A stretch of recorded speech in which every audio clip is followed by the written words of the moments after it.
Let's talk about VO2 max. And one of the things that's really, it's confusing the heck out of me, because what I've noticed is the common trend that most people are now pushing out VO2 max testing, and they're preaching about it. And they're like, oh, hey, mitochondrial health, it's related to that. But they don't really tell you why or how, or they don't have the sophistication to go into depth about it. Um, and that's what I want to go over. So it is a video series. There are going to do some segments. I'm going to try and keep them short because it is a bit complicated, a bit long, and I don't want to bore you guys to death. So you get to see me give you my best writing possible, and hopefully you get a laugh out of my writing. So here's the thing. VO2 max, the easiest way to put it is how efficient can I use oxygen that I breathe in to produce energy? It's the ability to produce energy with oxygen uptake. That's pretty much it. That is your VO2. And then max is maximum capacity. And the reason why we do this, because a lot of things contribute to you being efficient to using oxygen, from your lungs to your heart to your arterioles to, well, arteries, right? To your metabolism, to muscle metabolism, to um, overall efficiency and power production. There's a lot of things that contribute to it. So that's why it is considered the hallmarker number for longevity and also lifespan. But the other thing is that we could convert VO2 max, the number, like VO2 units of VO2, into MET levels. And then we could associate that with activity. So every piece of movement, activity, anything that you need to do physically requires a set amount of energy to produce. So now I'll give you an example. Walking takes about 3 METs. Okay. You sleeping, doing nothing, sleeping, takes about 1 MET. And that 1 MET is equivalent to 3.5 VO2 in oxygen uptake. We still need energy when we sleep. There's a lot of things that happens during sleep. So if I have someone that maxes out at 35 VO2, it means that they could produce 10 METs at most, their maximum capacity. That's a little bit overrunning. I'm not going to give you the exact number because I'm not going to dig for it. But they can run maximally. Half of that will be equivalent to walking. So if someone is half of 35 of VO2 max, walking is their maximum effort that they could produce energy. That is a problem. That's where they associate, hey, you have a shorter lifespan when your VO2 is in the low 20s. Because that person, it indicates that walking fast is a problem for them. It's maximum effort to make them walk fast at 20 VO2 max. Hopefully that makes more sense why it becomes more like you have a high risk of not living your life or enjoying your life or being capable of doing anything that is more strenuous than walking fast. So, but going back to really tying the relationship between mitochondrial health is something that pretty much peeves me because everybody's preaching about it, but they don't even tell you about it. Okay?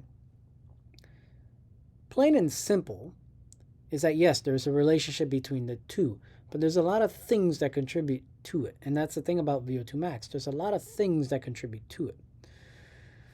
So, first of all, VO2 max is basically oxygen versus weight. Oh, what is going on here? We want to change it to the pencil. So VO2 max is related to oxygen and weight. Yeah, this is a relationship. Pretty much if you are big and you have a low oxygen uptake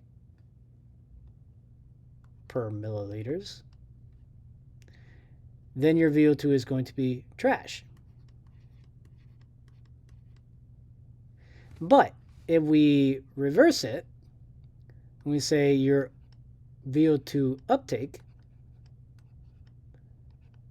is pretty good, the amount that you take in, versus you don't weigh a lot, then your VO2 is going to be pretty damn good. So this is a big factor. That's why when people lose weight and they do a lot of weight training, they don't do any cardio, or they do cardio and they weigh very little. Not only are they adapting to that, but they get more efficient because they weigh less and they can take up more oxygen. So keep that in mind. That's the easiest way to improve VO2. Get someone in a healthy weight and make them active. There, I just gave you an extra 10% of VO2 increase just from that, or even more depending on how big you are, or how inactive you are. So I just gave you 10 to 20% more increase in VO2 if you are just a beginner. As you get more and more into a sport, it gets harder to increase VO2 max because you have to push the limit a little bit, and that's why it's important to track. So let's keep breaking all this down. All right, so oxygen. Ooh, I don't like the pen. I don't know why it does that. Oxygen from outside needs to go in to your body. Oxygen outside is about 21%. That's it. And then when it gets down into your body, we only use 2%. We don't use a lot. And it has to do with the perfusion. It's called oxygen cascade. You guys can look it up if you want. I'll do another video. So pretty much if you're in a higher altitude, this is going to be lower in volume. So yeah, it's a percentage.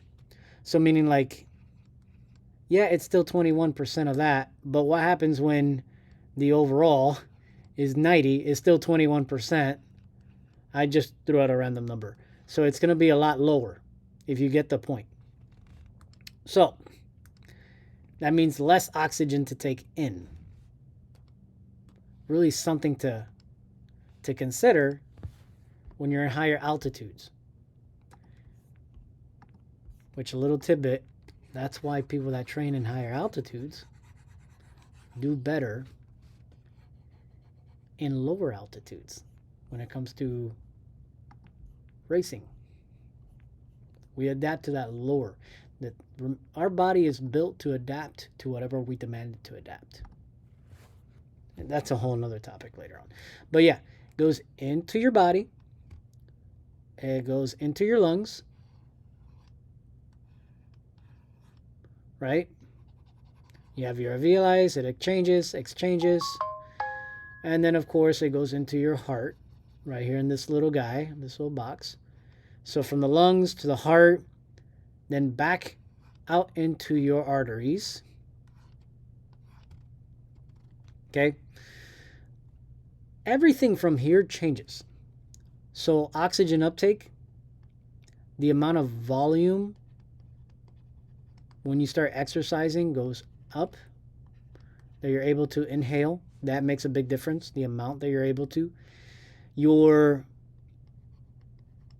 ejection fraction, stroke volume, pretty much how much blood can your heart take in at a time will increase.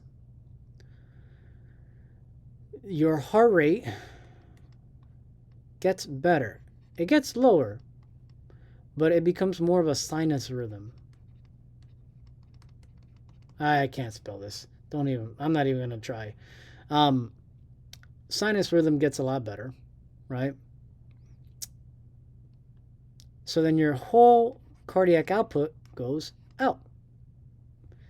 This becomes more efficient because you're able to take this 21 and now use it more efficiently with less energy needed to do the same task.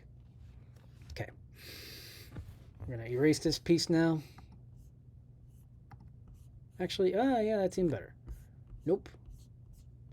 So from there's so much to cover, right?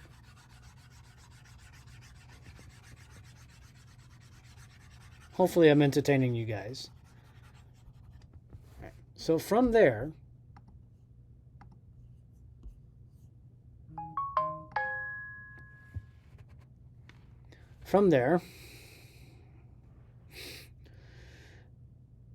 your arteries,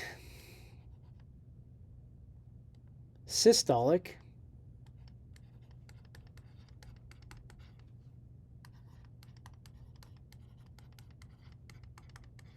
gets better. They will improve and they will tolerate more effort. I can't put up down because it's going to be based on the intensity and how well. But what I can tell you is that your blood plasma goes up.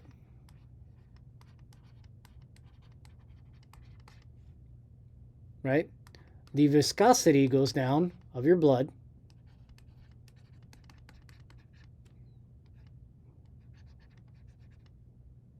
Okay? And then it leads up to your capillary beds.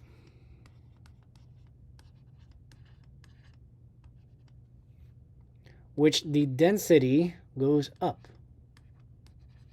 Oh, I put density. Nope.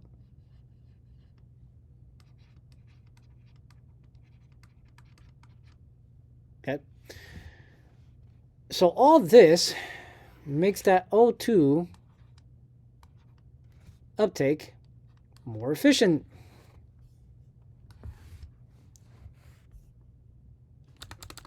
And now we're going to get into the muscle itself.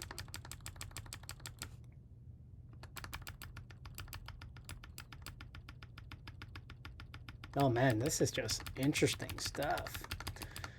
So the muscle itself allows the O2 to permeate better, which then goes into the cell.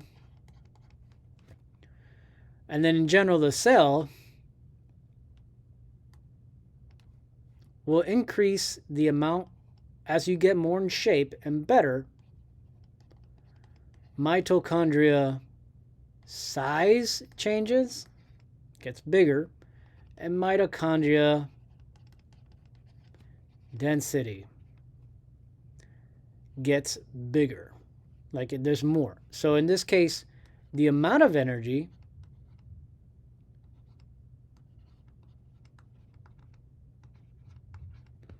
of ATP per cell increases. And obviously, if there's more cells, there's more ATP being produced at once. Make sense?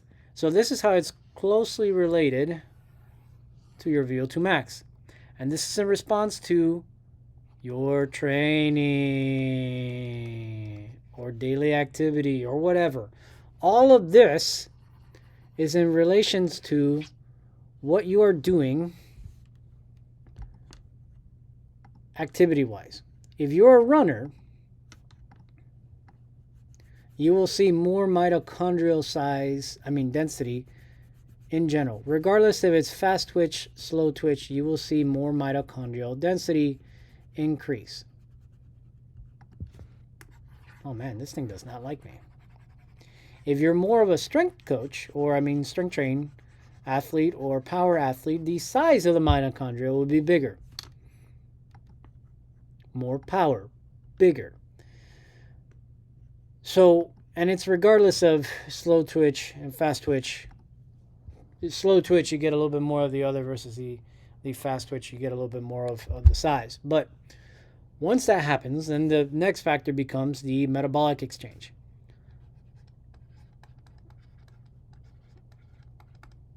And how well are you able to exchange ATP, creatine phosphate, glucose, fatty. How well can you metabolize all this? Which then leads into your alactic system, right? The waste. But we'll talk about this another day. Because this, and if you guys want to dig into it, it has to do with what's called glycolytic flux.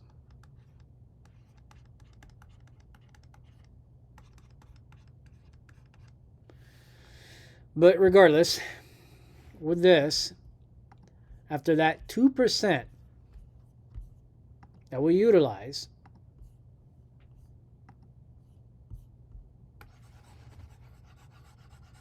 after that 2%, what you have left over is CO2. And then that CO2 just goes back out your mouth, basically. Goes back from the capillary beds to veins to heart to lung, mouth, environment. Right? So, in the end of the day, all those things could influence your VO2 max. All of them. And if you can manipulate any one of those, you can increase it. So when it comes to programming, the things I want to see would be how much air can you take in?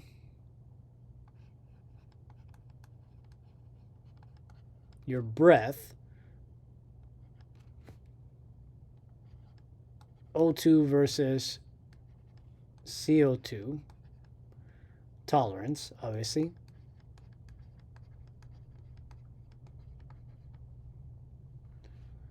The volume of it, so pretty much how you breathe, okay? That's one thing.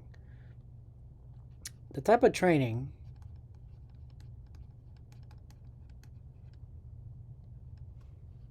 the amount of METs that you could produce, where your heart rate is in response to your METs,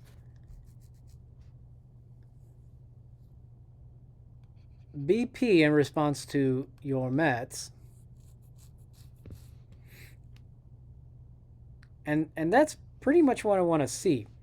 I do look at strength because for every step that you push equals more METs that you're able to push on steps. So the stronger you are, the more force you could produce, or power, which means that you could have a lower, you could produce power and strength more efficient, means that it takes you less work to get to the same number as someone that's very bad at this. That is pretty much it on this side.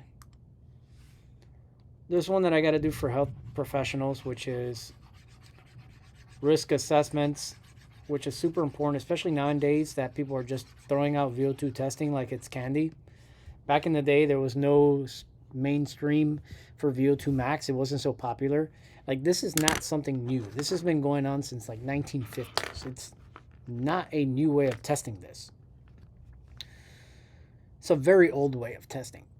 We forget that most of the general population is not healthy. So we forget to do risk assessments, which is so important to do. And I'll be on the next video. And I'll also do a video more on the elliptic system and glycolytic flux and how that plays a role into how your VO2 works. And your zones, your heart rate zones. But yeah, I'll see you for the next one.